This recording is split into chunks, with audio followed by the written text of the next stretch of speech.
अध्याय 2। अमीर बनने के बहुत से तरीके हैं। क्या आप मुझे अमीर बनना सिखा सकते हैं? मैंने अपनी टीचर से पूछा। नहीं, मेरे बायोलॉजी के टीचर ने जवाब दिया। मेरा काम है ग्रेजुएट बनने में तुम्हारी मदद करना, ताकि तुम्हें अच्छी नौकरी मिल सके। परंतु अगर मैं नौकरी ना करना चाहूँ, अगर मैं अमीर बनना चाहूँ, मैंने पूछा। तुम अमीर क्यों बनना चाहते हो? टीचर ने पूछा। क्योंकि मैं स्वतंत्र होना चाहता हूँ। मैं जो करना चाहता हूँ उसे करने के लिए मैं पर्याप्त धन और समय चाहता हूँ। मैं अपनी सारी जिंदगी किसी का कर्मचारी नहीं बनना चाहता। मैं यह नहीं चाहता कि मेरे जीवन के सपने मेरी तनख्वाह के आकार के हिसाब से तय हों। यह बकवास है। तुम आलसी अमीरों के जीवन के सपने देख रहे हो।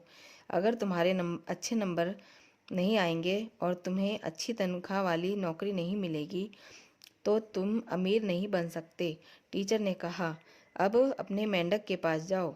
अपनी दूसरी पुस्तकों और शैक्षणिक कार्यक्रमों में मैंने अक्सर 3 तरह की शिक्षाओं का उल्लेख किया है जो जीवन में वित्तीय रूप से सफल होने के लिए आवश्यक हैं।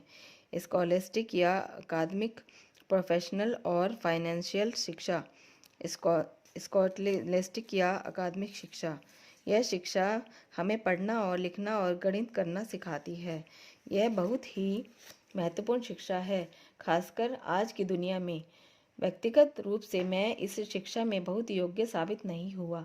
मैं अपने अधिकांश जीवन में सी स्टूडेंट रहा, क्योंकि मेरी उन बातों में रुचि नहीं थी जो पढ़ाई जाती थी। मैं बहुत धीमे पढ़ता हूँ और मैं अच्छा नहीं लिखता हूँ।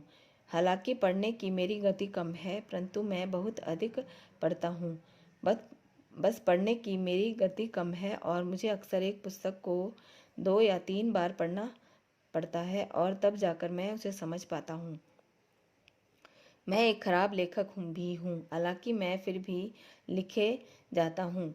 विषय से हटकर मैं यह बता दूँ कि हालांकि मैं एक खराब लेखक हूँ, परंतु सौभाग्य से मेरी यह 6 पुस्तकें the New York times, the wall street journal और बिजनेस वीक की बेस्टसेलर लिस्ट में आ चुकी है। जैसा मैंने रिच डैड पुअर डैड में बताया है कि मैं बेस्ट राइटिंग लेखक नहीं हूँ, मैं एक बेस्ट सेलिंग लेखक हूँ।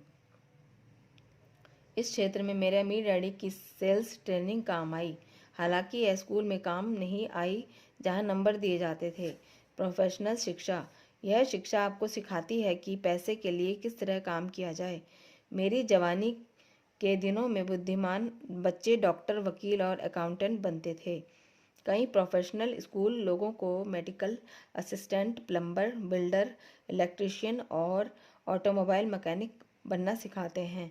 अगर आप अपनी फ़ोन बुक के पीछे पृष्ठों में स्कूल शिक्षा के कॉलम में देखेंगे तो आप पाएंगे कि यह पन्ने ऐसे स्कूलों से भरे पड़े हैं जो लोगों को ऐसे प्रोफेशन सिखाते हैं कि जिनसे उन्हें रोजगार पाने के अधिक अवसर उपलब्ध हों।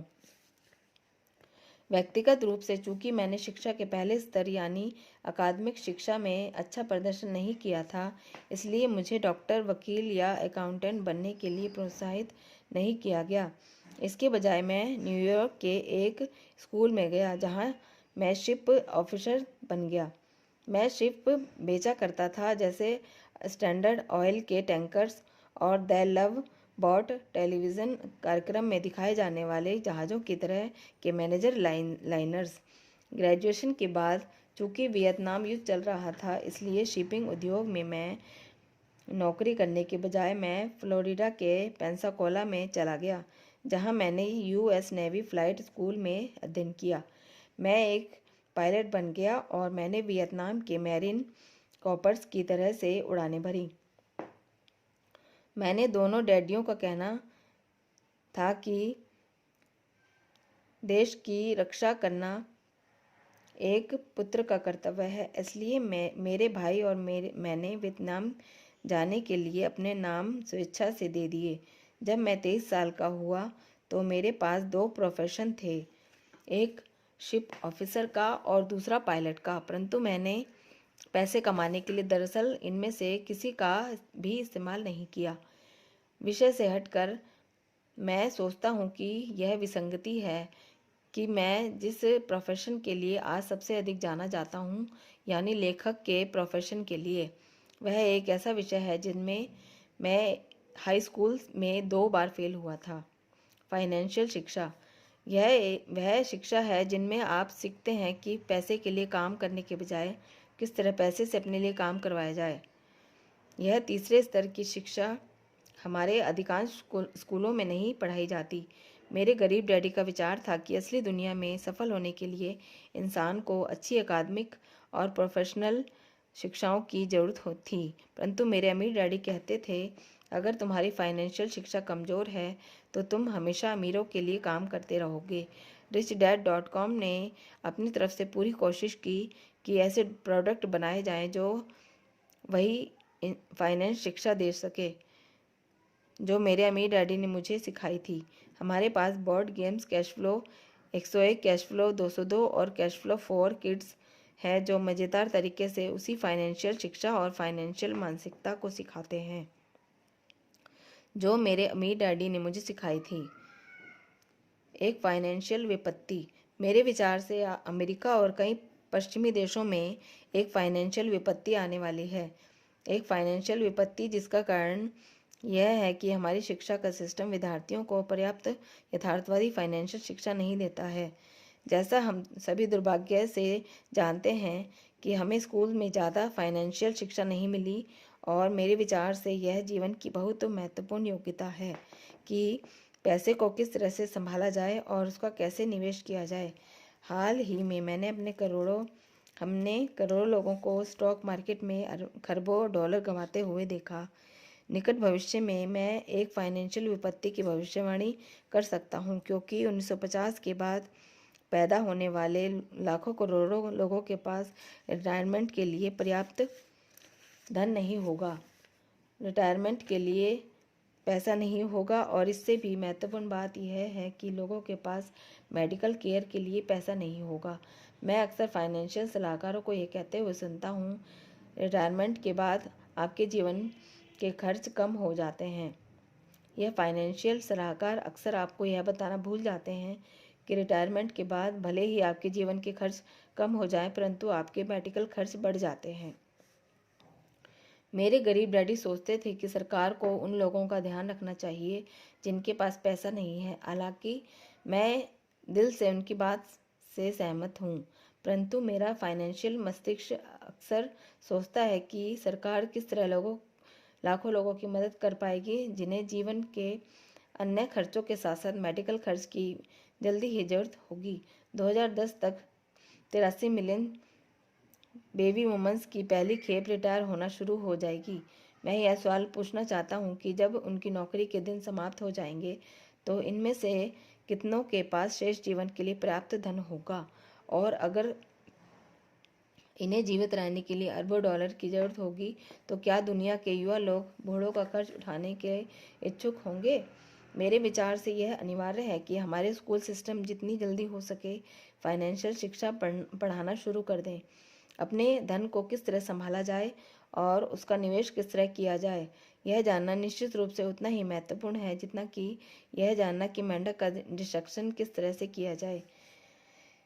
एक व्यक्तिगत टिप्पणी, मेरी पत्नी और मैं जीवन में जल्दी ही रिटायर हो गए, बिना नौकरी, बिना सरकारी सहायता, बिना स्टॉक, बिना म्यूचुअल फंड के। हमने स्टॉक या म्यूचुअल फंड क्यों नहीं लिए? इसका कारण यह है कि हमारे लिए वे बहुत जोखिम भरे निवेश हैं। मेरे विचार से म्यूचुअल फंड सबसे जोखिम भरे निवेश होते हैं, परंतु अगर आपके पास कोई औपचारिक फाइनेंशियल शिक्षा और अनुभव ना हो तो वे अच्छे निवेश हैं। अगर आपने हाल ही में फाइनेंशियल न्यूज़ सुनी हो तो आप जानते होंगे कि मार्च 2000 में शुरू होने वाले स्टॉक मार्केट क्रैश के पहले फाइनेंशियल सलाहकार कह रहे थे कि लंबे समय के लिए निवेश करो, खरीदो और पकड़े रहो, और अपने स्टॉक को डाइवर्सिफाई कर लो। स्टॉक मार्केट क्रैश के बाद वे सलाह दे रहे थे हैं लंबे समय के लिए निवेश करो, खरीदो और पकड़े रहो, और अपने स्टॉक को डाइवर्सिफाई कर लो। क्या आपको दोनों सलाहों में कोई अंतर नज़र आता है?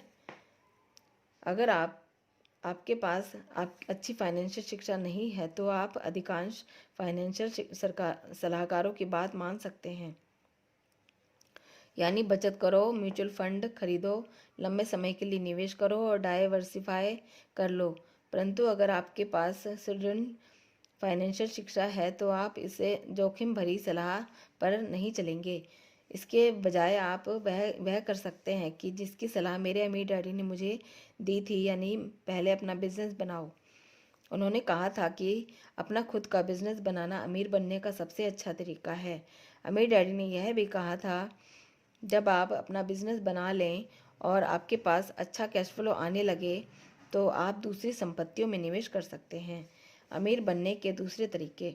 अमीर डैडी कहते थे, चूंकि बहुत से लोगों के पास पर्याप्त फाइनेंशियल शिक्षा नहीं है, इसलिए वे बिजनेस नेटवर्क बनाने के बजाय अमीर बनने के कई दूसरे रोचक तरीके ढूंढ लेते हैं। उदाहरण के लिए, करोड़ों लोग अमीर बनने के लिए लॉटरी खेल रहे हैं या कड़ी मेहनत करके पैसे बचा रहे हैं, और कुछ लोग जो इन तरीकों का प्रयोग करके सचमुच अमीर बन जाते हैं। उन्होंने यह भी कहा, अगर तुम अमीर बनना चाहते हो तो तुम्हें एक तरीका खोजना चाहिए जो तुम्हारे लिए सबसे अच्छी तरह से काम कर सके। नीचे कुछ तरीके दिए गए हैं जिनके द्वारा अमीर बनते हैं। पहला, आप किसी के पैसे के लिए उससे शादी करके अमीर बन सकते हैं। यह अमीर बनने का बहुत लोकप्रिय तरीका है, परंतु मेरे अमीर डैडी कहा करते थे, तुम जानते हो किस तरह के लोग पैसे के लिए शादी करते हैं। दूसरा, आप बदमाश बनकर अमीर बन सकते हैं। अमीर डैडी कहते थे, बदमाश बनने के साथ समस्या यह है कि आपको दूसरे बदमाशों के साथ काम करना पड़ता है। ज़्यादातर बिजनेस विश्वास पर टिका होता है, परंतु जब आपके पार्टनर्स बदमाश होंगे तो आप किस तरह से उन पर भरोसा करेंगे। उन्होंने यह भी कहा, अगर आप ईमानदार हैं और आप बिजनेस में कोई ईमानदार गलती करते हैं तो ज़्यादातर लोग समझ पाएंगे और आपको दूसरा मौका देंगे। इसके अलावा अगर आप अपनी गलतियों से सीखेंगे तो आप पहले से अधिक अच्छे बिजनेसमैन बन सकेंगे। परंतु अगर आप बदमाश हैं तो आप कोई गलती करते हैं तो या तो आप जेल जाएंगे या फिर आपके पार्टनर्स आपको अपने बेहतरीन तरीके से उस गलती की सज़ा देंगे। तीसरा, आप लालची बनकर अमीर बन सकते हैं। मेरे अमीर डैडी कहते थे, दुनिया ऐसे लोगों से भरी पड़ी है कि जो लालची बनकर अमीर होना चाहते हैं। लालची अमीर लोग सबसे अधिक आलोचना के पात्र होते हैं। 2000 के स्टॉक मार्केट क्रैश के बाद दुनिया ने उन कंपनियों की कहानियां चटखारे लेकर पढ़ी जिन्होंने अपने वित्तीय रिकॉर्ड तोड़ मरोड़ कर बताए थे। उन सीईओ के किस्से पढ़े जिन्होंने निवेशकों से झूठ बोला था। उन अंदर की जानकारी रखने वाले लोगों के बारे में पढ़ा जिन्होंने गैर कानूनी ढंग से शेयर बेचे थे। और कंपनी के अफसरों के बारे में भी लेख पढ़े जिन्होंने अपने कर्मचारियों को कंपनी के शेयर खरीदने को कहा था, जबकि वे खुद अपने शेयर बेच रहे थे। महीनों तक समाचारों में एनरॉन, वर्ल्डकॉम, आर्थर एंडरसन और वॉल स्ट्रीट विश्लेषकों के लीडर्स के बारे में कहानियां आती रहीं जिन्होंने झूठ बोला था, धोखा दिया था और चोरी की थी। दूसरे शब्दों में, इन अमीर लालची लोगों में से कुछ इतने लालची थे कि उन्होंने कानून तोड़ दिया और वे बदमाश बन गए। 21वीं सदी के पहले कुछ सालों ने लालच, भ्रष्टाचार और नैतिक मार्गदर्शन के अभाव के कुछ सबसे बुरे उदाहरण प्रस्तुत किए और यह सिद्ध किया कि बदमाश लोग सिर्फ वही नहीं होते जो मादक द्रव्यों का कारोबार करते हैं, नकाब पहनते हैं और बैंक लूटते हैं। आप सस्ते बनकर भी अमीर बन सकते हैं। अमीर डैडी कहते थे, सस्ते बनकर अमीर बनने की कोशिश करना सबसे लोकप्रिय तरीका है। इसे आगे स्पष्ट करते हुए उन्होंने कहा, जो लोग सस्ते बनकर अमीर बनने की कोशिश करते हैं वे अक्सर अपनी आमदनी से कम खर्च में गुजारा करने की कोशिश करते हैं, बजाय इसके कि वे अपनी आमदनी बढ़ाने के तरीके खोजें। उन्होंने यह भी कहा कि सस्ते बनकर अमीर बनने के साथ समस्या यह है कि अंत में आप सस्ते ही बने रहते हैं।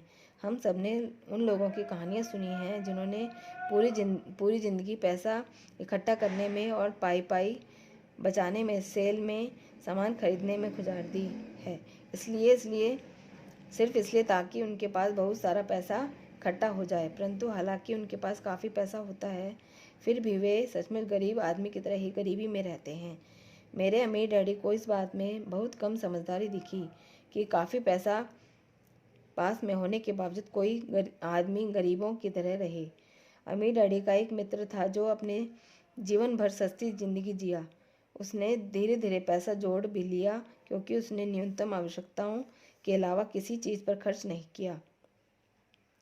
दुखद बात यह थी कि उसके तीनों बच्चे जब बड़े हुए तो वे विरासत में धन हासिल करने के लिए लालायित थे और उनके मरने का रास्ता देख रहे थे। उसकी मौत के बाद उसके तीनों बच्चों ने जिंदगी भर सस्ते बने रहने की भरपाई की और उसके पूरे पैसे को 3 साल में ही कम कम समय में उड़ा डाला। सारा पैसा खर्च खत्म हो गया और उनके बच्चे आज उतने ही गरीब हैं जितने कि उनके डैडी थे। हालांकि उनके पास कभी बहुत पैसा था। मेरे अमीर डैडी के हिसाब से जो लोग पैसा इकट्ठा करने के बावजूद गरीबों की तरफ रहते हैं, वे पैसे की पूजा करते हैं और पैसे को अपना मालिक बना लेते हैं, बजाय इसके कि वे पैसे के मालिक बनना सीखें। 5वां, अगर आप कड़ी मेहनत से अमीर बन सकते हैं। अमीर डैडी के अनुसार कड़ी मेहनत से अमीर बनने के साथ दिक्कत यह है कि कड़ी मेहनत करने वाले लोगों को अक्सर अपने धन और जीवन का आनंद लेने में मुश्किल होती है। दूसरे शब्दों में, वे सिर्फ कड़ी मेहनत ही कर सकते हैं, वे यह नहीं जान पाते कि जिंदगी का आनंद कैसे लिया जाता है। बुरे आमदनी के लिए कड़ी मेहनत। अमीर डैडी ने अपने पुत्र और मुझे यह सिखाया कि कई लोग गलत तरह से आमदनी के लिए कड़ी मेहनत करते हैं। उन्होंने कहा, जो लोग धन के लिए शारीरिक रूप से कड़ी मेहनत करते हैं, वे अक्सर गलत तरह की आमदनी के लिए कड़ी मेहनत कर रहे हैं, क्योंकि कड़ी मेहनत से हासिल करने वाली आमदनी पर सबसे ज़्यादा टैक्स लगता है। जो लोग गलत तरह की आमदनी के लिए काम करते हैं, वे अक्सर ज़्यादा से ज़्यादा मेहनत करते हैं ताकि उन पर ज़्यादा से ज़्यादा टैक्स लग सके। मेरे अमीर डैडी के हिसाब से यह फाइनेंशियल समझदारी नहीं थी कि ऐसी आमदनी के लिए ज़्यादा से ज़्यादा मेहनत की जाए जिस पर ज़्यादा से ज़्यादा टैक्स लगे।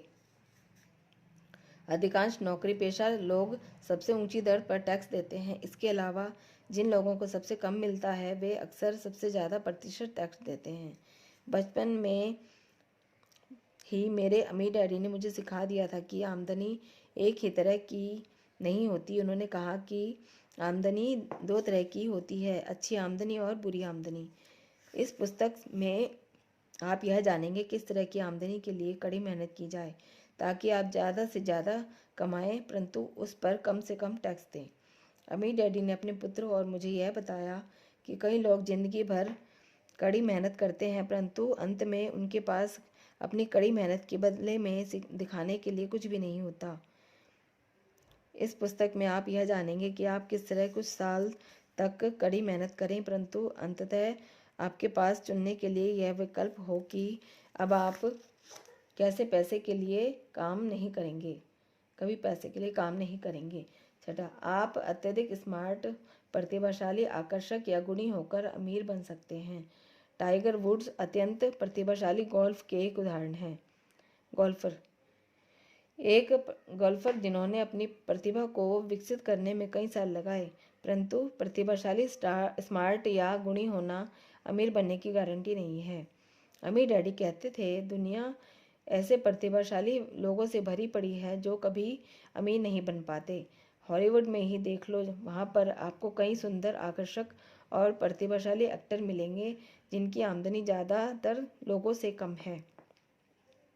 आंकड़ों से यह भी पता चलता है कि 65% प्रोफेशनल एथलीट अपना करियर समाप्त होने के 5 साल बाद तक दिवालिया हो जाते हैं। पैसे की दुनिया में अमीर बनने के लिए ईश्वर द्वारा आपको दिए गए दिमाग, प्रतिभा या सुंदरता ही काफ़ी नहीं है, आपको इससे अधिक की आवश्यकता होती है। 7वां, आप किस्मत के सहारे अमीर बन सकते हैं। किस्मत के सहारे अमीर बनने की कोशिश करना लगभग उतना ही लोकप्रिय है जितना कि सस्ते बनकर अमीर बनने की कोशिश करना। जैसा हम में से ज़्यादातर लोग जानते हैं, करोड़ों लोग लॉटरी, रेस के घोड़ों, कसीनो और खेलों पर अरबों डॉलर, शायद खरबों डॉलर दाव पर लगाते हैं और सभी यह उम्मीद करते हैं कि किस्मत उन पर मेहरबान होकर उन्हें अमीर बना देगी। जैसा हम सभी जानते हैं कि एक ही व्यक्ति खुशकिस्मत होगा जबकि हजारों या लाखों लोग बदकिस्मत होंगे। अध्ययनों से यह पता चलता है कि अधिकांश लॉटरी जीतने वाले ढेर सारी दौलत जीतने के बाद भी दिवालिया हो जाते हैं। हालांकि जो दौलत उन्होंने जीती थी वह इतनी अधिक थी कि उसे कमाने के लिए उन्हें 5 जन्म लेने पड़ते। इसलिए 1 या 2 बार खुशकिस्मत हो जाने का यह मतलब नहीं है कि आप अपनी संपत्ति को अपने पास रख पाएंगे। 8वां, आप पैतृक संपत्ति के मालिक बनकर अमीर बन सकते हैं। जब हम 20 साल के होते हैं तो आप आमतौर पर हमें यह मालूम हो जाता है कि हमें विरासत में क्या मिलने वाला है। अगर आप यह जानते हो कि आपको ज़्यादा कुछ नहीं मिलने वाला है तो स्पष्ट रूप से आपको अमीर बनने का कोई दूसरा तरीका ढूंढ लेना चाहिए। आप निवेश करके अमीर बन सकते हैं। मुझे अक्सर जो शिकायतें सुनने को मिलती हैं उनमें से यह है कि निवेश करने के लिए पहले आपको धन होना चाहिए। ज़्यादातर मामलों में यह बात सही है। निवेश के साथ एक और समस्या है। अगर आप वित्तीय रूप से शिक्षित नहीं हैं और आपके पास निवेश करने का प्रशिक्षण नहीं है तो आप अपने पूरे निवेश को गंवा सकते हैं। जैसा हमने देखा है कि स्टॉक मार्केट जोखिम भरा और अविश्वसनीय है, जिसका अर्थ यह है कि एक दिन आप पैसा कमाते हैं और अगले दिन आपका सारा पैसा चला जाता है। रियल एस्टेट में हालांकि आप निवेश करने के लिए अपने बैंकर का पैसा इस्तेमाल कर सकते हैं, परंतु प्रचुर संपत्ति हासिल करने के लिए फिर भी थोड़े धन और शिक्षा की जरूरत होती है। इस पुस्तक में आप यह पाएंगे कि किस तरह निवेश करने के लिए पैसा हासिल किया जाए, परंतु इससे भी महत्वपूर्ण बात यह आप यह सीखेंगे कि किस तरह अपने पैसे का जोखिम उठाने से पहले निवेशक बना जाए। 10वां, आप बिजनेसमैन बनाकर अमीर बन सकते हैं। बिजनेस बनाना वह तरीका है जिसके द्वारा ज़्यादातर अमीर लोग बहुत अमीर बने। बिल गेट्स ने माइक्रोसॉफ्ट बनाया। माइकल डेल ने अपनी डॉल्मेट्री रूप में डेल कंप्यूटर्स की स्थापना की। जीरो से बिजनेस बनाने के साथ समस्या यह है कि यह अमीर बनने के सभी तरीकों में सबसे जोखिम भरा है। फ्रेंचाइजी खरीदना, जो कम जोखिम भरा है, बहुत महंगा हो सकता है। जाने माने फ्रेंचाइजी खरीदने की कीमत $1 लाख से $15 लाख के बीच हो सकती है और इनमें से सिर्फ फ्रेंचाइजी के अधिकार ही शामिल हैं। शुरुआती फीस के बाद ट्रेनिंग, एडवर्टाइजिंग और समर्थन के लिए आपको हर महीने कंपनी हेडक्वार्टर्स को भुगतान करना होगा। इसके अलावा यह समर्थन भी इस बात की कोई गारंटी नहीं देता कि आप प्रचुर संपत्ति कमा ही लेंगे। कई बार आदमी को अपने फ्रेंचाइजर या कंपनी हेडक्वार्टर को भुगतान करना ही होता है, भले ही उसका व्यक्तिगत फ्रेंचाइजी घाटे में चल रहा हो। हालांकि फ्रेंचाइजी खरीदना जीरो से अपना खुद का बिजनेस शुरू करने से कम जोखिम भरा है, परंतु आंकड़े बताते हैं कि 1/3 फ्रेंचाइजी अंततः दिवालिया हो जाते हैं। बड़े बिजनेसमैन मालिकों और छोटे बिजनेस मालिकों के बीच अंतर। अमीर बनने के 11वें तरीके पर आगे बढ़ने से पहले मैं बताना चाहूँगा कि छोटे बिजनेस मालिक और बड़े बिजनेस मालिक में क्या अंतर होता है। अंतर यह होता है कि बड़े बिजनेस मालिक नेटवर्क बनाते हैं। दुनिया छोटे बिजनेस मालिकों से भरी पड़ी है जो रेस्टोरेंट बनाते हैं। एक अकेले रेस्तरां के मालिक और मैकडॉनल्ड्स के संस्थापक रे क्रॉक में यह अंतर है कि मैकडॉनल्ड्स हैमबर्गर रेस्टोरेंट का नेटवर्क है जिसे फ्रेंचाइजी नेटवर्क के नाम से जाना जाता है। इस अंतर का एक और उदाहरण टेलीविज़न रिपेयर शॉप के बिजनेस मालिक और टेड टर्नर के बीच का है, जिन्होंने CNN यानी केबल न्यूज़ नेटवर्क बनाया। एक बार फिर नेटवर्क शब्द पर ध्यान दें। असली बात यह है कि छोटे मालिक बिजनेस और बड़े बिजनेस मालिक के बीच अंतर उनके नेटवर्क के आकार का होता है। हालांकि कई छोटे बिजनेस मालिक अपने बिजनेस के मालिक होते हैं, परंतु बहुत कम बिजनेस मालिक नेटवर्क बनाते हैं। आसान शब्दों में कहा जाए तो बिजनेस नेटवर्क बनाकर ही दुनिया के सबसे अमीर लोग अमीर बनते हैं। अमीर बनने का 11वां तरीका, आप नेटवर्क मार्केटिंग बिजनेस बना सकते हैं। मैंने नेटवर्क मार्केटिंग बिजनेस को 11वें नंबर पर इसलिए रखा और इसे अमीर बनने के बाकी तरीकों से अलग इसलिए रखा क्योंकि यह संपत्ति हासिल करने का बहुत ही नया और क्रांतिकारी तरीका है। अगर आप अमीर बनने के पहले 10 तरीकों पर उड़ती हुई निगाह डालें तो आप पाएंगे कि इनका दृष्टिकोण आत्म केंद्रित है, यानी इन सभी में इंसान खुद अमीर बनता है। दूसरे शब्दों में यह एक लालची आदमी का दृष्टिकोण है। उदाहरण के तौर पर वह आदमी जो सस्ते बनकर अमीर बनने की कोशिश करता है, उसका पूरा ध्यान सिर्फ खुद के अमीर बनने पर होता है और शायद अपने परिवार और दोस्तों के अमीर बनने पर भी। जो पैसे के लिए शादी करता है वह निश्चित रूप से अपने खुद के लिए पैसा हासिल करने की फिराक में रहता है। बड़ा बिजनेस भी कुछ चुनिंदा लोगों को ही अमीर बनाने पर अपना ध्यान केंद्रित करता है। जब फ्रेंचाइजी आए तो उन्होंने अधिक लोगों के लिए यह संभव बनाया कि वे बिजनेस मालिक बन सकें और संपत्ति में हिस्सेदारी कर सकें, परंतु ज़्यादातर लोगों में फ्रेंचाइजी केवल उन्हीं लोगों को मिल सकते हैं जिनके पास फ्रेंचाइजी खरीदने के लिए पैसा है। और जैसा मैंने पहले ही कहा है, आज की तारीख में मैकडॉनल्ड्स फ्रेंचाइजी की कीमत $10 लाख है। बहरहाल मैं ये नहीं कह रहा हूँ कि लोग बुरे या लालची हैं। मैं सिर्फ इतना कह रहा हूँ कि अधिकांश मामलों में फोकस बहुत से लोगों के अमीर बनने पर नहीं है, फोकस सिर्फ एक व्यक्ति के अमीर बनने पर है। मैंने नेटवर्क मार्केटिंग को अमीर बनने के 11वें तरीके के रूप में इसलिए रखा क्योंकि यह एक क्रांतिकारी नया तरीका है जो संपत्ति को हर उस आदमी के साथ बांटना चाहता है जो सचमुच प्रचुर संपत्ति हासिल करना चाहता है। नेटवर्क मार्केटिंग सिस्टम इस तरह से बनाया गया है कि कोई भी आदमी इस संपत्ति में हिस्सेदारी कर सकता है।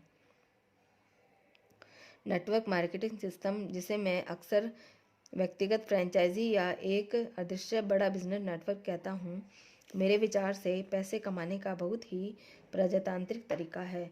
यह सिस्टम हर उस आदमी के लिए खुला है जिसमें आगे बढ़ने की इच्छा है, संकल्प है और लगन है।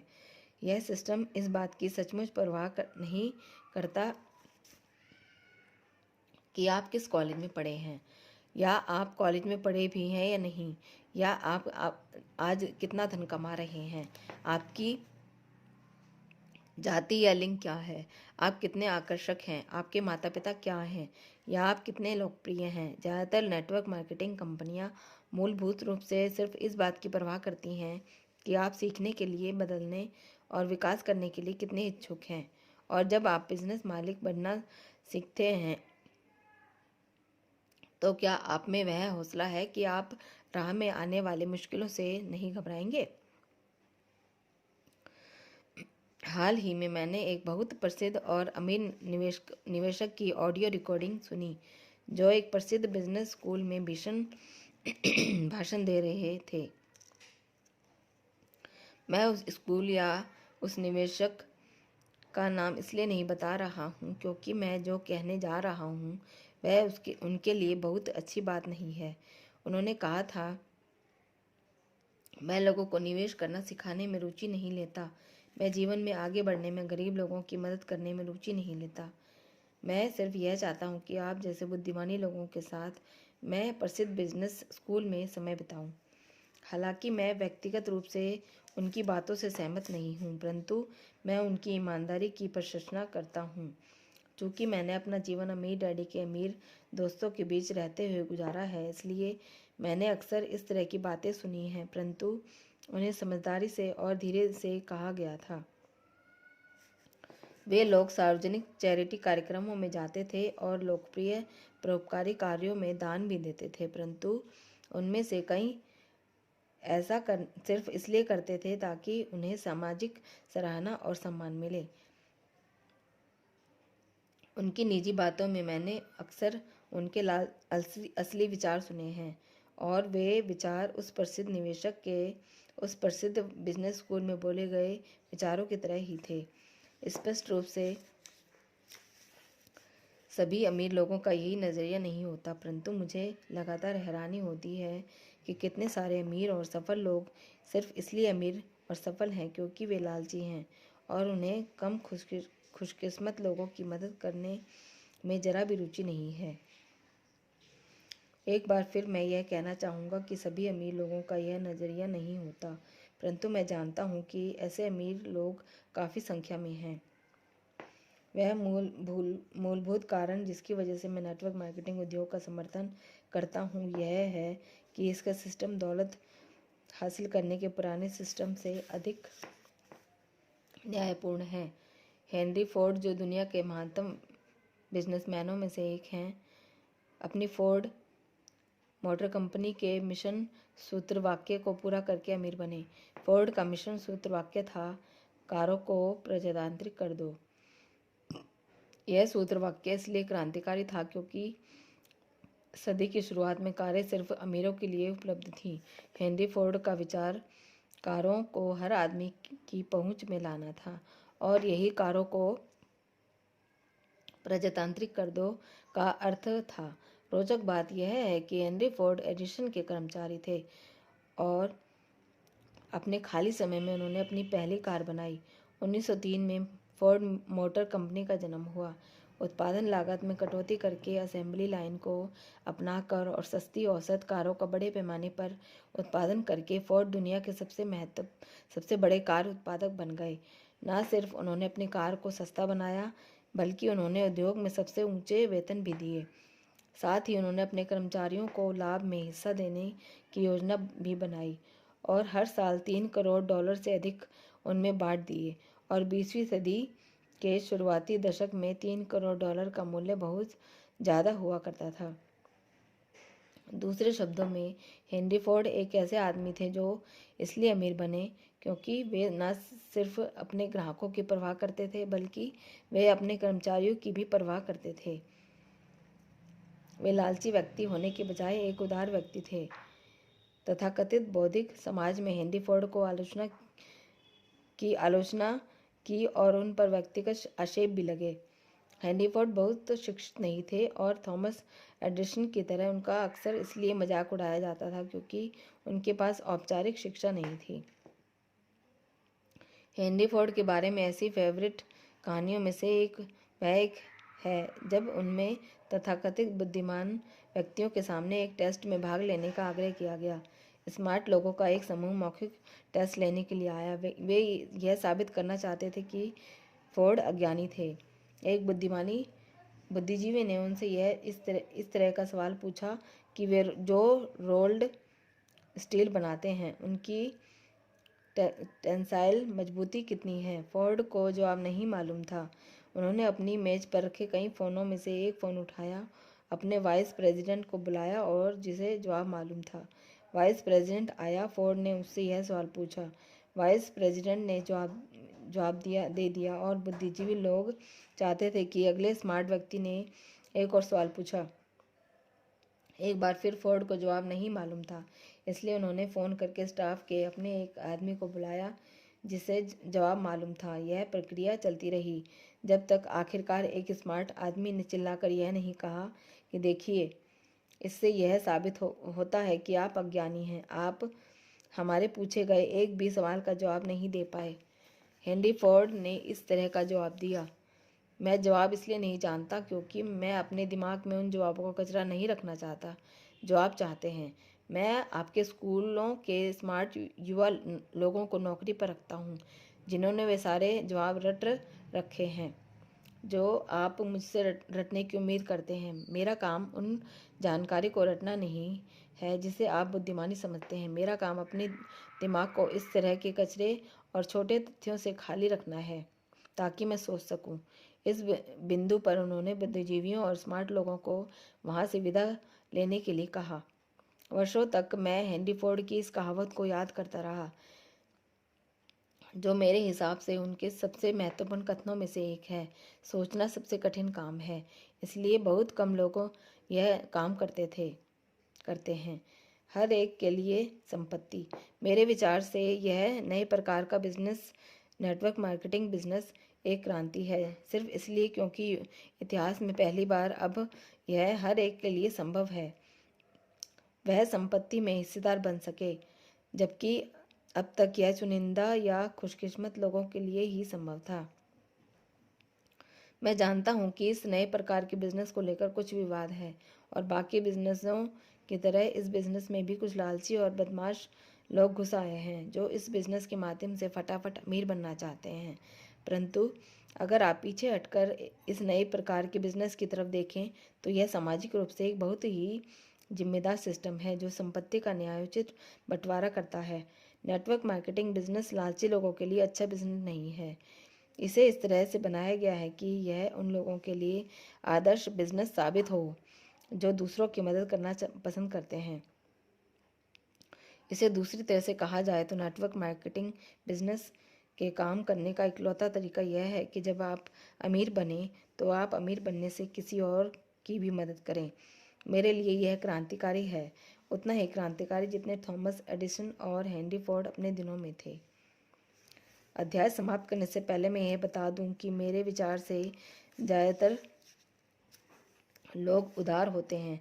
मैं लालच की निंदा नहीं करता क्योंकि थोड़ा बहुत लालच और व्यक्तिगत आत्मरुचि हमेशा स्वस्थ होते हैं, परंतु जब लालच या व्यक्तिगत लाभ सीमा से बहुत अधिक बढ़ जाता है तभी हम में से ज़्यादातर लोग विरोध करते हैं या नफरत में अपना सिर हिलाते हैं। चूँकि ज़्यादातर लोग उदार हैं और अपने साथी इंसानों की तरह मदद करना चाहते हैं, इसलिए नेटवर्क मार्केटिंग बिजनेस सिस्टम का यह नया प्रकार का अधिक लोगों को यह शक्ति देता है कि वे दूसरों की मदद कर सकें।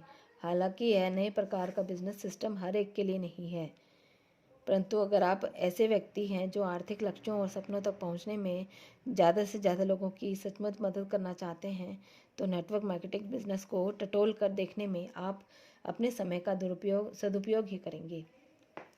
संक्षेप में, आज व्यक्ति के पास अमीर बनने के कई तरीके हैं। अमीर बनने का सबसे अच्छा तरीका वह है जो आपके लिए सबसे अच्छी तरह से काम कर सके। अगर आप ऐसे व्यक्ति हैं जो दूसरों की मदद करना पसंद करते हैं तो मेरा विश्वास है कि यह नए प्रकार का बिजनेस सिस्टम नेटवर्क मार्केटिंग आपके लिए है। इसलिए मैंने इस पुस्तक का शीर्षक बिजनेस स्कूल उन लोगों के लिए जो दूसरों की मदद करते हैं रखा है।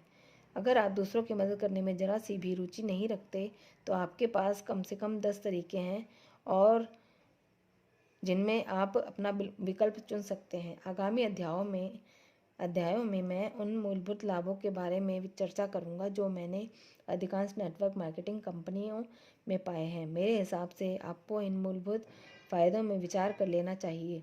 इसके बाद यह फैसला करना चाहिए कि आप इस उद्योग का हिस्सा बनना चाहते हैं या नहीं।